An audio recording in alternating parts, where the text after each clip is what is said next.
The state made a record €1 billion from inheritance and gift taxes last year, heaping pressure on the government to raise tax-free thresholds to stop families being penalised.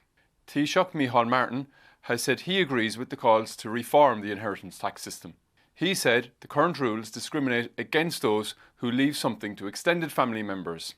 Figures seen by the Sunday Independent show that revenue from inheritance tax rose to €968 million last year.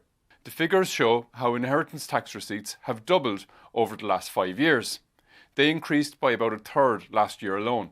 While rising property prices are a factor, critics of the inheritance tax system say the number of single people leaving estates to nieces or nephews may also be a factor in rising tax payments.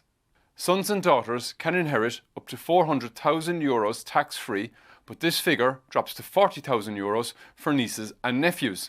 Former Minister Shane Ross, who had long campaigned for inheritance tax reform, told the Sunday Independent the threshold remains pitifully low, and he said people should not be penalised on their savings.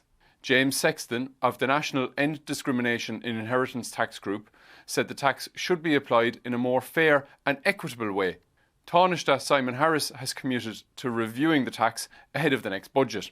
Fine Gael previously pledged to increase the inheritance tax-free thresholds for children in the run-up to the last election.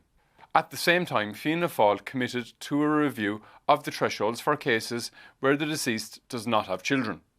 For more on this and other stories, read the Irish Independent.